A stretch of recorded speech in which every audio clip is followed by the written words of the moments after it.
Tapi membuat ide dan gagasan itu, apalagi mengimplementasikan ide dan gagasan itu, dibutuhkanlah orang-orang yang memiliki kecerdasan dan berhikmat. Karena nggak ada ide dan gagasan itu yang lahir original dari dalam diri kita. Pasti ada hikmat yang kita ini. Jadi selalu kita percaya ada impossible hand yang bekerja di dalam di dalam diri kita. Dan itulah yang selalu kita minta di dalam menghadapi sesuatu. Ya.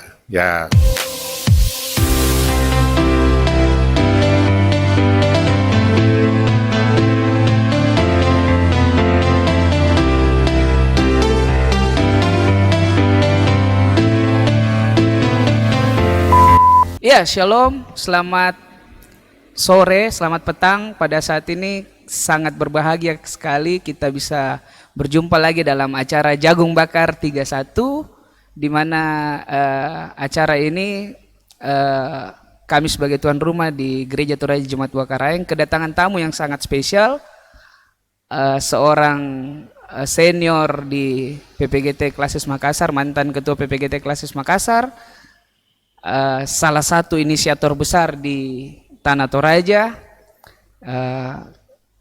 salah satu penggagas yang pencetus sebuah hal besar di Tanah Toraja. Kita sambut Bung Theophilus Allorerung. Selamat sore, Bung. Selamat sore. Ya, pada kesempatan ini sungguh kami sangat berbahagia bisa bersama-sama dengan Bung Theo.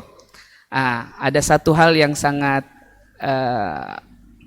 mendasar, mungkin Bung Theo ini merupakan salah satu mantan ketua PPGT Klasis Makassar. Tahun berapa kira-kira pada saat itu, Bung? Ya, saya ketua PPGT Klasis tahun 84-86. 84-86, saya baru 1 tahun itu, Bung. Dan pengurus sejak dari 79, 81, 81, 83, dan 84-86. Jadi berjenjang lah. Jadi kalau boleh diceritakan, Bung, kira-kira proses ber-PPGT, Bung, itu memang dari jemaat atau bagaimana? Boleh diceritakan, Bung, sampai jadi ketua PPGT Klasis pada saat itu? Ya, saya masuk di PPGT itu sejak tiba di Makassar ini sebagai mahasiswa tahun 77. Dan 78 itu di cabang kebaktian Sambung Jawa. Sambung Jawa, ya. Ya, sekarang ini di Jemaat Bunturanu. Oh ya. Saya jadi wakil sekretaris cabang kebaktian. Ya. Sudah itu konferensi klasis PPGT 79 di Wisma Rama. Almarhum DP Sumbung yang ketua BPK. Saya direkrut ke dalam Departemen Pembinaan Kader PPGT Klasis Makassar. Klasis Makassar. Selanjutnya 81-83 ketua 2. Ketua 2. Ya, 84-86 itu ketua. Jadi ada jenjang. Jadi kalau boleh dibilang 3 periode di pengurus Klasis, ya, mulai dari departemen sampai ketua PPGT Klasis. 3 periode, dan saya kira disitulah kita mulai mengupdate kembali tentang pentingnya latihan kepemimpinan pemuda.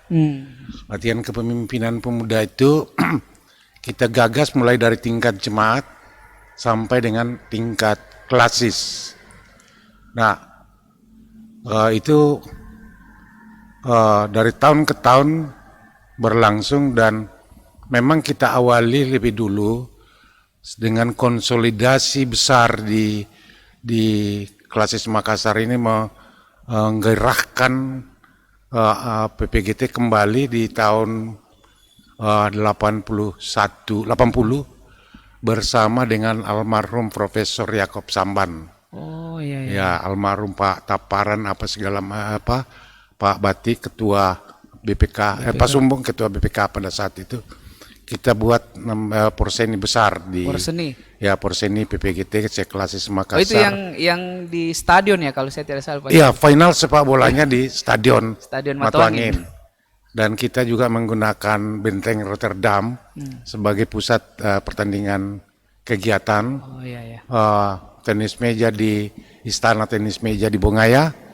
Kita juga menggunakan lapangan banteng, hampir seluruh fasilitas olahraga yang ada di Makassar kita manfaatkan, dan disitulah kolaborasi antara BPK, Majelis Gereja, dan PPGT itu sangat terasa, sehingga itulah kita awal katakan kebangkitan baru PPGT Kebangkitan di baru. Makassar ini, sehingga begitu mudah kita mulai menggagas latihan-latihan kepemimpinan dan dalam rangka untuk mempersiapkan kader-kader muda gereja ini untuk bisa berkiprah pada berbagai lini. Jadi pada saat itu dimulai dengan konsolidasi olahraga, Bung ya. Konsolidasi olahraga, ya olahraga dan seni. Jadi dimulai dari konsolidasi olahraga, setelah itu begitu dibuatlah LKPD, LKPL dan sebagainya.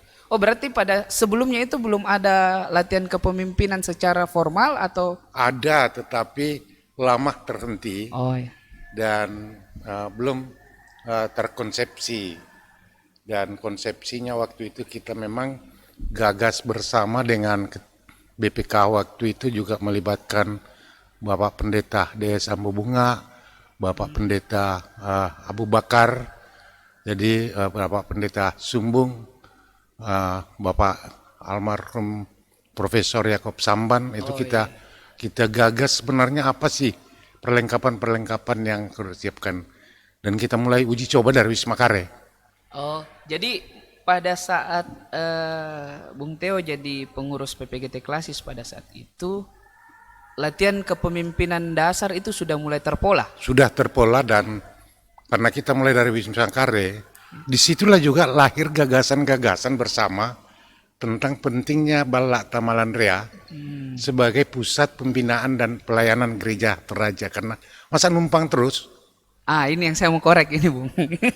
Mengenai Balak Tamalandrea. Jadi memang pada waktu saya waktu saya ketua PPGT Klasis, kami sempat memang mendiskusikan mengenai Balak Tamalandrea, bahwa awal mula Balak Tamalandrea adalah pusat pembinaan pemuda. Apakah bagaimana Bung Theo bisa menceritakan? Memang doanya seperti itu. Doanya seperti itu, dan memang targetnya seperti itu. Jadi nilai pembebasan tanahnya itu 55 juta. Ya, untuk satu hektar tanah yang ada di Balak Tamalandrea, dan kita tidak bisa pungkiri bahwa Radius Perwira itu perannya sangat besar membantu kita di situ. Ya. Sehingga berdirilah itu pusat pelayanan secara gotong royong dari seluruh jemaat dan berbagai donatur-donatur yang ada. Oke. Ya. Jadi memang semangatnya untuk membangun Balak Tamalandrea pada saat itu sebagai pusat pembinaan. Pusat pembinaan, ya, pusat komunikasi, ya, gereja Toraja dan orang Toraja di Makassar ini. Tapi ya nggak tahu lah, sekarang ini kan kita sudah jauh dari. Ya, lanjut Bung, mungkin yang apa kira-kira pengalaman yang paling berkesan Bung Theo semenjak di PPGT sampai pembinaan generasi muda pasca ber-PPGT, kira-kira bisa diceritakan Bung mengenai? Saya kira itu learning by process, ya, sebuah proses pelayanan yang sangat memberi manfaat bagi pembentukan karakter kita, membentukan diri kita, dan itulah yang sebenarnya memperlengkapi ya, khususnya saya ya. Memperlengkapi saya di dalam berkiprah di tempat lain. Saya jadi pegawai negeri di Makassar ini, di Sulsel ini, di Pemprov Sulsel, orang bilang ini susah kita berkarir di situ. Ya, orang susah berkarir di situ, kita nggak mungkin. Tapi apa, berkat pengalaman pembinaan dan teknik-teknik berkomunikasi, cara-cara berkomunikasi dengan orang, ya, saya kira puji Tuhan saya bisa mencapai jabatan puncak di kantor saya pada saat itu, yang mungkin orang mengatakan sesuatu yang tidak mungkin, tetapi ya itu menurut ukuran kita manusia. Tapi itulah yang terjadi, dan ya itulah campur tangan dari orang yang membentuk kita, yang dari atas ini. Ya kalau saya lihatnya Bung Teo memang dari kalau boleh saya berkesannya sama Bung Teo, memang sosok pamong ada di Bung Teo lah. Jadi mulai dari karir sebagai PNS sampai ke kepala Bawasda pada saat itu Bung ya, Ya. Bawasda provinsi. Dan terakhir jabatan pamong itu yang paling puncak yang mungkin seorang PNS idamkan itu sekretaris daerah. Dan Bung Teo menjadi sekretaris daerah pada saat itu ya. Bung? Tidak juga saya pernah idamkan mau jadi sekretaris daerah. Karena yang lebih tinggi kepala inspektorat, kepala Bawasda daripada seorang sekretaris daerah. Sekretaris daerah itu kemarin saya anggap turun. Ya. Tapi ya ternyata ada mission yang lebih besar yang terancang dalam hidup saya, sehingga itu tadinya saya anggap terhukum, tetapi ternyata ada sesuatu mission yang ada di situ. Oke. Saya kembali ke PPGT Bung. Kira-kira dari pengalaman Bung Teo di PPGT khususnya di Klasis Makassar, bisa cerita mengenai pengalaman-pengalaman yang mungkin lebih berkesan waktu menjadi pengurus, program-program yang sangat berkesan yang Bung Teo bisa eksekusi itu tidak bisa dieksekusi sebelumnya, mungkin bisa diceritakan Bung, share. Saya kira itu yang paling berkesan bagi saya, bahwa adanya animo untuk melakukan pembinaan-pembinaan. Nah, bagi saya LKP ini walaupun orang sebagian mengatakan itu pemborosan, tetapi disitulah pembentukan kaderisasi kita. Memang mahal, ya, memang mahal kalau kita hanya berukur materi. Tetapi saya kira kita tidak bisa pungkiri teman-teman kita di PPGT di mana-mana pun juga, ya, dan saya deteksi di berbagai instansi maupun yang berwira swasta, itu kalau saya ketemu itu kan mereka semua ini adalah lepasan pembinaan yang terstruktur dan sistematik di gereja. Karena apa? Kita boleh saja profesional, tetapi keprofesionalan kita ini kan harus diperlengkapi dengan identitas kita, ya. Sebagai seorang profesional juga semua sama. Dimanapun juga di dunia ini profesionalismenya bisa sama, tetapi karakternya harus ada identity yang harus terbangun. Seorang kader PPGT kalau dia menjadi profesional, tentu nilainya akan lain daripada itu. Iya. Ya. Kalau saya lihatnya, apalagi Bung Teo kalau di organisasi kepemudaan, bukan cuma di PPGT, jadi di GMKI juga, terus di KNPI juga. Padahal organisasi sebesar KNPI kalau dibilang kita hanya bermodalkan pemuda gereja ya mungkin tetapi kalau kita punya kemampuan pasti kita dipakai. Ada bisa kita share Bung mengenai Slogan kita kan apa? Masuk ke dalam arak-arakan persekutuan yang menyebar. Nah, kalau kita hanya berarak ke dalam, bagaimana kita bisa menjadi garam dan terang? Kita harus hadir di berbagai medan pelayanan yang ada, membawa. Tetapi pondasi kita harus kuat dari dalam, supaya kita tidak terombang-ambing di luar. Saya bisa survive di KNPI misalnya, yang notabene udah 100% itu adalah hal yang di luar daripada ini. Tetapi kenapa? Pondasi kita kuat, tetapi kita mampu membangun komunikasi dengan sesama warga negara. Karena gereja ini tidak boleh hadir dan tidak boleh hanya hidup dan besar untuk dirinya sendiri. Ingat, ada 3 tugas gereja, ya: memberitakan firman, melayani sakramen, dan menjadi berkat bagi ya, sekitarnya. Nah, ini kan yang harus kita ini. Oke, memberitakan firman jelas, hari Minggu, kebaktian rumah tangga, sakramen jelas, tetapi menjadi berkat ini lah, gimana kalau kita hanya di dalam bagi bagi sesama kita, tapi kan kita dituntut berkat bagi.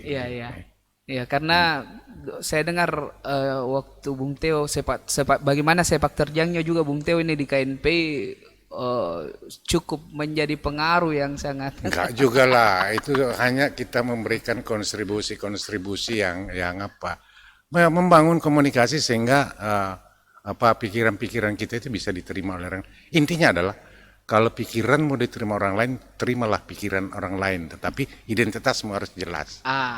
Kalau emang bisa diulangi Bu? Ya, Kalau identitasmu Identitas. boleh bertukar pikiran, tapi identitasmu harus jelas. Oke, jadi ingat identitas harus jelas ya.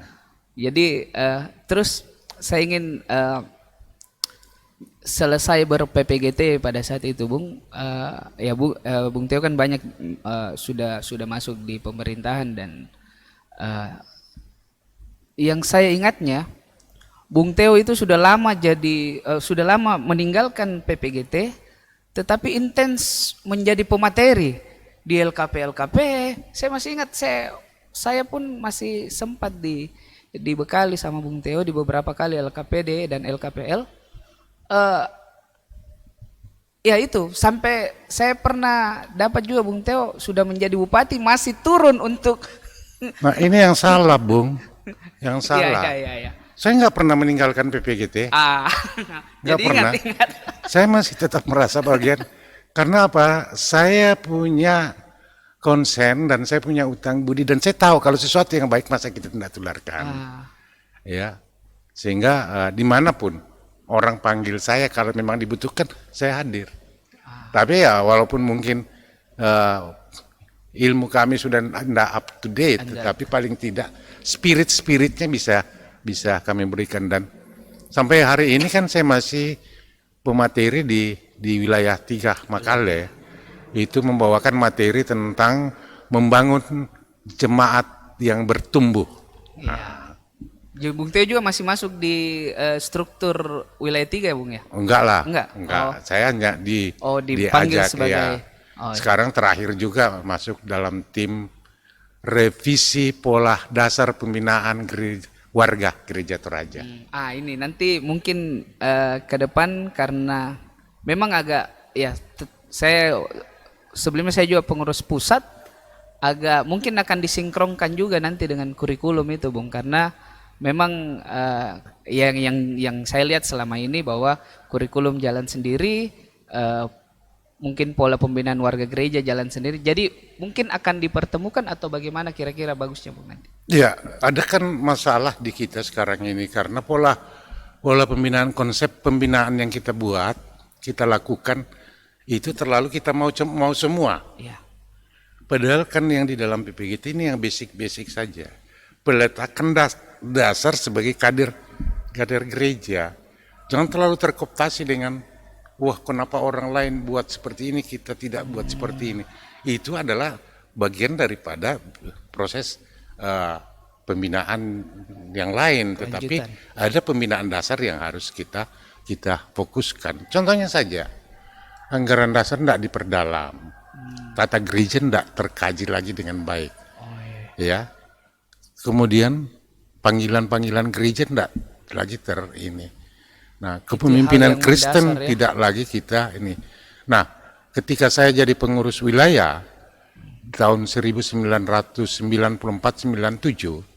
saya berhasil membuat lagi satu jenjang LKP menjadi LKP tingkat wilayah, di mana di situ sudah membentuk TOT, Trainers of Trainers. Jadi kita hanya selama seminggu itu hanya 4 materi, tetapi ada materi yang bisa memang sampai 18 jam.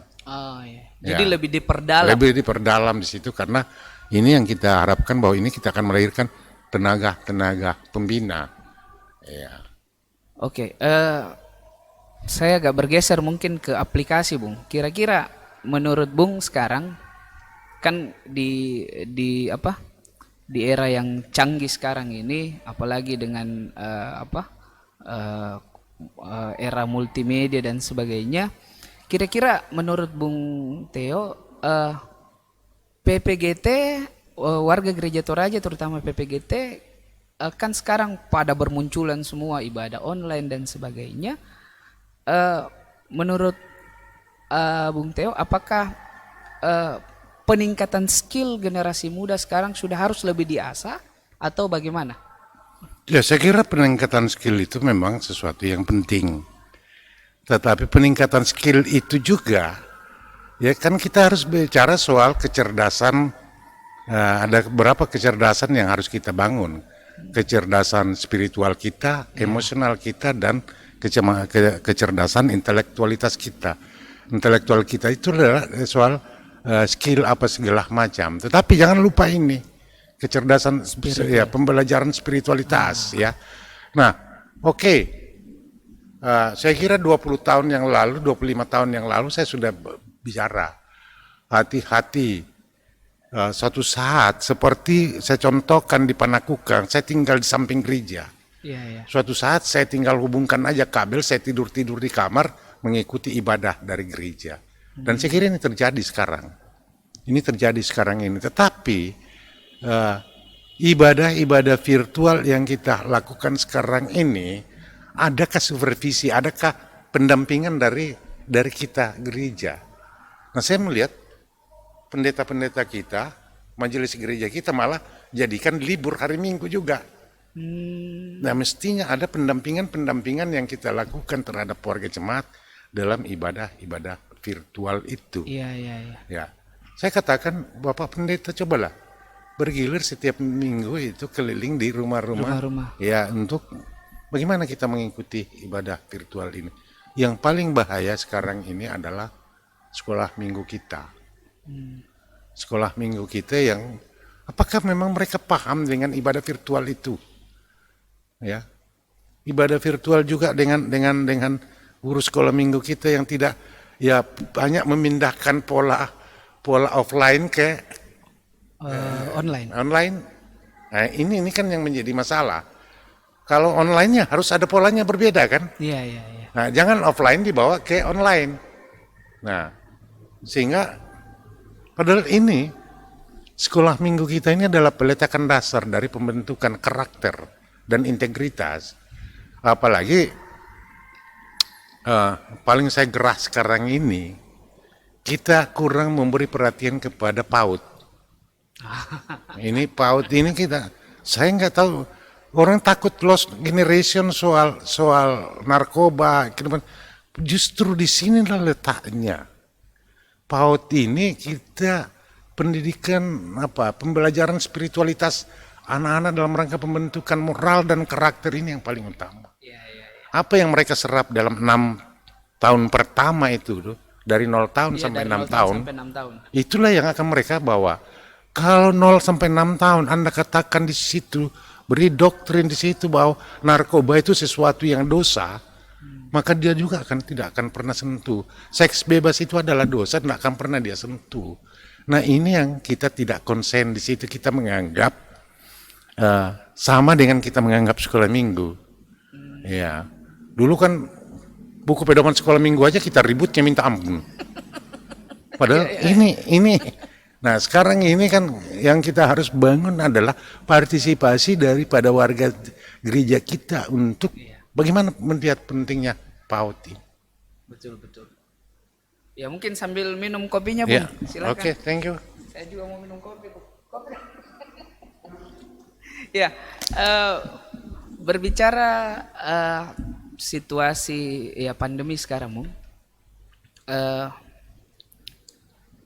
Melihat mungkin gereja virtual dan sebagainya, mau tidak mau saya harus mengatakan bahwa sekarang yang menjadi konsen teman-teman PPGT justru kreativitas. Ya, walaupun ada beberapa teman-teman yang tetap yang seperti Bung bilang tadi, tetap dasar-dasar seperti latihan kepemimpinan dan sebagainya itu. Tapi kayak sekarang, Bung, situasi pandemi umpamanya, kita tidak bisa melaksanakan latihan kepemimpinan seperti konsep awal umpamanya kayak seperti itu. Kira-kira kalau dalam situasi seperti ini kita seperti virtual, kira-kira maksimal atau bagaimana kira-kira menurut Bung Theo sendiri? Ya, tergantung kepada kita. Kalau kita memang menganggap itu adalah perlengkapan dasar, kebutuhan dasar, mestinya kita Sama aja antara offline dengan online. Nah ini kan ya bagaimana bisa kita berbicara di online tapi kita tidak konsen ke situ kan? Kita menganggap sementara kita menghadapi online, tapi kita masih berpandangan offline. Nah, ketika kita virtual, memang sudah harus harga mati itu virtual. Ya, itulah salah satu itulah tempat kita. Jadi kalau kita mau serius ya, tapi kan kita masih konsep enggak lah nantilah offline baru kita anggap pembinaan kan. Persoalannya di situ adalah ideologi kita. Ya. Ya, saya masuk sedikit. Bung Teo ini kan salah satu, kalau saya bilang pelaku sejarah gitu. Dan telah membuat sejarah besar di Toraja. Oh enggak lah. Oh, jangan juga. Kalau saya statement saya ini Bung, bahwa sesuatu hal yang besar seperti patung Yesus di Burake, terus Pango-Pango, terus salah satu inisiator Bandara Buntukuni. Yang saya cuma mau bertanya Bung, apa yang mendasari Bung sampai berpikir sampai lompat sejauh itu pada saat mengeksekusi program-program itu Bung? Saya juga nggak tahu. Tetapi saya kira itulah tadi lahir dari sebuah proses pembinaan seperti itu. Ya, kita ini kan berproses. Berproses itu, nah sering saya katakan, membuat ide dan gagasan itu hanya bisa dilakukan oleh orang-orang cerdas dan berhikmat. Ya, kalau membangunnya, melaksanakan pekerjaannya itu kan pekerjaan tukang. Tapi membuat ide dan gagasan itu, apalagi mengimplementasikan ide dan gagasan itu, dibutuhkanlah orang-orang yang memiliki kecerdasan dan berhikmat. Karena nggak ada ide dan gagasan itu yang lahir original dari dalam diri kita. Pasti ada hikmat yang kita ini. Jadi selalu kita percaya ada impossible hand yang bekerja di dalam diri kita. Dan itulah yang selalu kita minta di dalam menghadapi sesuatu. Ya mungkin orang mengatakan sombong kalau kita selalu katakan ya saya ini bukan siapa-siapa tanpa ada topangan hikmat darinya tidak akan Saya stretching ke patung Yesus dulu Bung. Ini kan sebuah, kalau saya boleh bilang ini gagasan gila Bung pada saat itu. Bung berpikir bahwa kita buat patung Yesus tertinggi di dunia. Ini tertinggi di dunia dan apa yang bisa diceritakan kronologinya dan sebagainya sampai itu bisa tercipta, Bu? Ya, pertama kan kalau tidak tertinggi kan mana orang mau kenal. Ya, daripada you bikin biaya promosi mahal-mahal, pergi di luar negeri macam-macam, you bikin lang aja tertinggi di dunia kan dengan dunia internet sekarang ini kan. Begitu you bilang tertinggi udah sampai di Afrika. Nggak perlu ke Afrika kan. Yang berikut, kita buat di atas Bukit Burake. Masa sih tidak bisa menjadi spirit bagi kita? Loh, kita di Toraja ini bisa melampaui dunia kok masa? Ya. Jadi jangan kita kecil hati. Banyak hal kita bisa buat.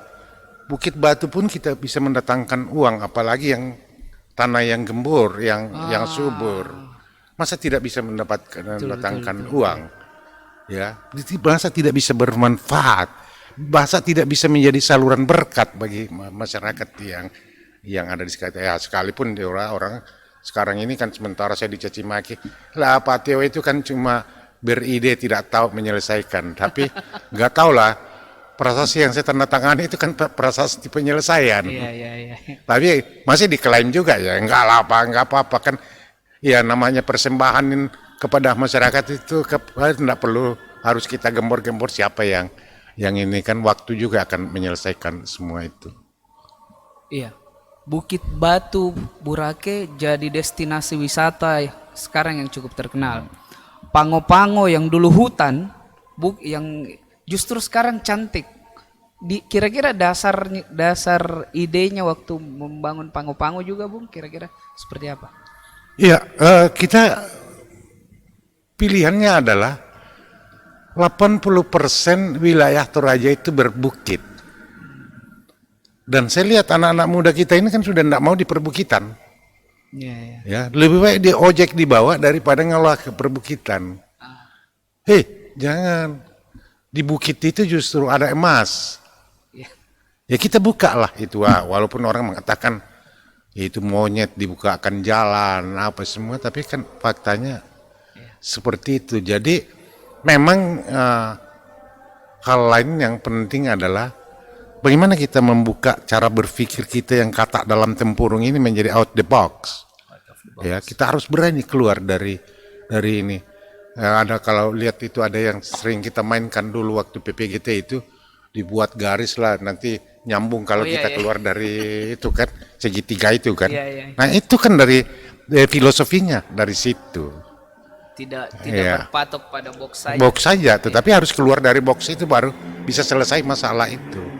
Nah, Toraja ini bisa selesai kalau kita berpikir seperti itu, karena memang handicapnya tinggi sekali, hambatannya tinggi sekali, tapi sebenarnya mudah kalau kita.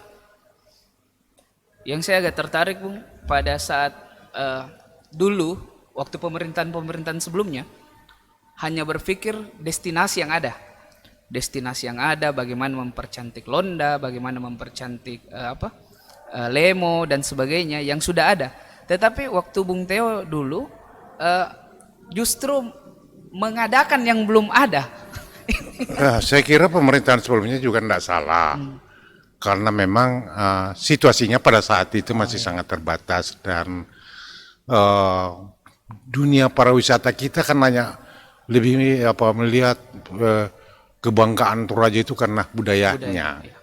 Tapi kan seiring dengan perkembangan kemajuan ilmu dan teknologi informasi, ya kita melihat peluangnya bukan hanya itu, tapi ini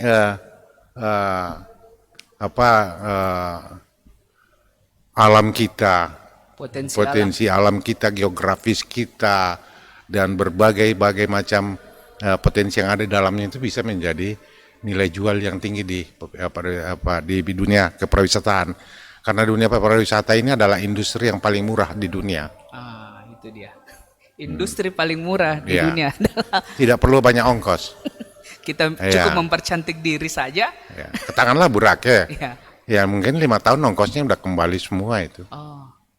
Totalnya berapa dulu itu, Bung? Kira-kira? 30M. 30M. Jadi 30M itu ya setahun kan bisa 6-7M sekarang. Iya. Belum. Yang saya suka belum dulu. Dampak ekonominya ke masyarakat. Ya, Bung Theo pernah cerita dulu kenapa kita buat destinasi-destinasi dan sebenarnya terconnecting semua ya, Bung ya. Jadi mulai dari Patung Boracay, terus Pasar Seni, kalau saya tidak salah juga itu menjadi terus bagaimana dari Pangu-Pangu. Jadi semuanya akan terputar. Sebentar ini kan kita nyambung lagi kalau misalnya akan disambung, kalau kita cerdas kita sambung ke Sapang Bayo-Bayo, ke beberapa perkampungan wisata di sana, nyambung lagi ke Ketekesu, muncul di Air Mancur di Bituang beberapa. Nah, muncul di Holland kan, kalau ada konektivitas dari wisata ini maka ekonomi di setiap wilayah itu akan tumbuh. Iya. Yang saya belum lagi wisata kopi kita, terasering tanaman kita masih banyak yang bisa ini. Ya, saya baru berapa tahun bergelut di dunia kopi, memang potensi kopi kita memang di Toraja cukup besar. Ya, dan anak-anak muda yang sekarang lagi giat untuk justru yang saya bilang anak-anak muda sekarang justru lebih giat untuk mengenalkan kopi. Nah, itu yang sekarang ini kan pegiat orang kan udah mulai gila kopi. Nah, salah satu mimpi saya adalah bagaimana membangun pusat pelelangan kopi internasional di Toraja. Itu dia, Bung. Karena tapi kita minum kopi dulu. Minum. Saya juga minum kopi.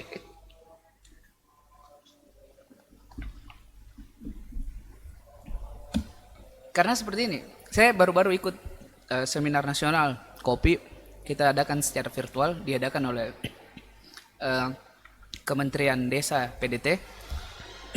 Jadi eh, justru kegiatan-kegiatan kopi itu lebih banyak di Jawa. Tetapi kalau ya Toraja harus sombong mengenai kopinya sebenarnya, karena sampai sekarang ini kopi Toraja adalah kopi nomor 1 di dunia. Kemarin saya sempat sedikit protes ke beberapa di kementerian di seminar itulah, Bung, bahwa kenapa Jawa terus padahal kami punya kopi itu yang enak, Papua juga punya kopi yang enak gitu. Tapi memang salah satu kendala itu adalah transportasi. Sekarang ini bagusnya sudah terconnecting, Bung, mengenai apalagi bandara sudah bisa di. Ya, itulah gunanya dibuat bandara. Ya. Ya, karena apapun yang kau jual di Toraja, apapun produk yang ada di Toraja, kalau tidak terconnecting, tidak ada pembeli yang datang. Ya, biar kau bikin kopi warung kopi yang hebat, tapi pengunjungnya juga akan terbatas. Tapi kalau sudah sudah ada pesawat yang turun 5 sampai 10 per hari, ya suatu saat ke depan maka di mana-mana warung kopi itu akan ramai. Nah, ya. Mungkin juga di kafe-kafe tua kemanis di berbagai tempat itu akan muncul juga, ya. Jadi banyak hal yang bisa. Ya, terakhir mungkin, Bung, mengenai generasi muda ke depan, terutama generasi muda Toraja, baik itu PPGT dan generasi muda kita di Toraja. Ada satu hal yang menarik yang saya ingin minta statementnya dari Bung Theo mengenai pemuda milenial sekarang, bahwa terutama mengenai ya baru-baru ini agak heboh mengenai Undang-Undang Cipta Kerja, mengenai bagaimana orang harus mempunyai skill sekarang. Dulu kan kita hanya kemampuan berdebat apa semua terus didasari dengan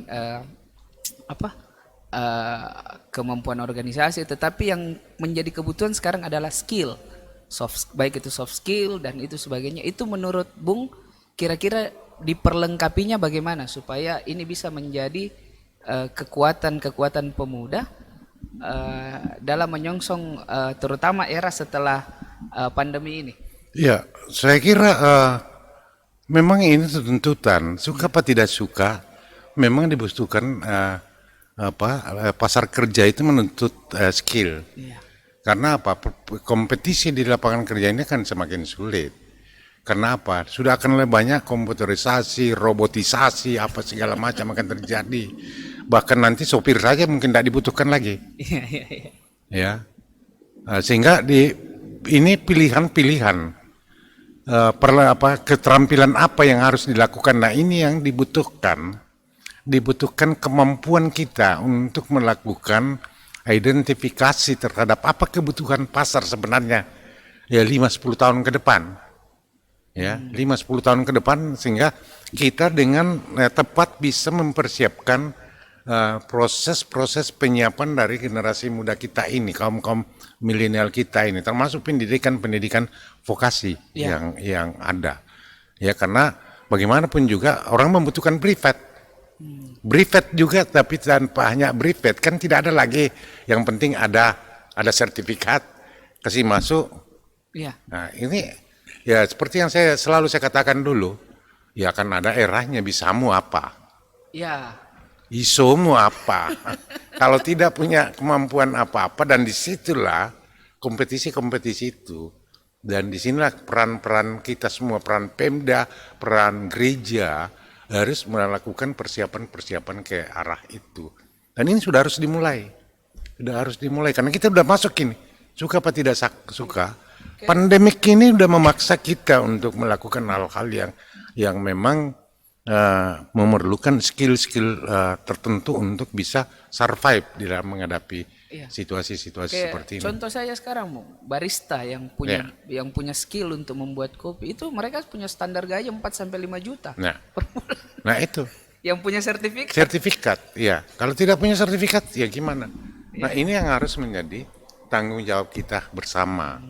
Tanggung jawab kita bersama. Katakanlah di gereja ini uang-uang diakonia itu kan kita bagaimana kita menghimpun untuk melakukan pemberdayaan kaum milenial kita sehingga bisa mereka lebih survive menghadapi pasar ini. Karena kalau enggak ya kan menjadi beban kita Jadi sendiri. ini juga merupakan salah satu tanggung jawab gereja, Bung ya. Oh ya, nggak bisa ditinggalkan.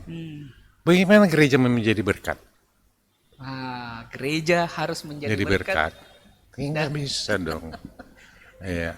Di dalam aja dia nggak bisa benahi, apalagi kalau mau keluar. Jadi salah satu juga tanggung jawab gereja Iya. adalah memberdayakan bagaimana Pemberdayaan. Jadi memang diakoni itu adalah pemberdayaan.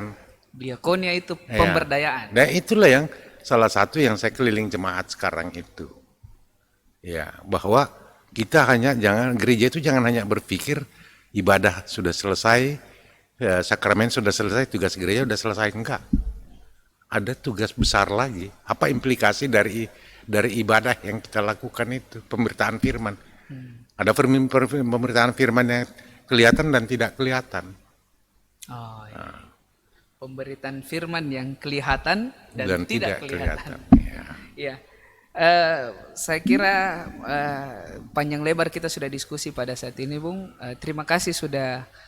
Masih ada closing statement atau? Ya, saya hanya berharap bahwa mari kita semua mengambil bagian dalam setiap hal-hal yang memang menjadi panggilan kita sesuai dengan talenta kita. Jangan sembunyikan itu.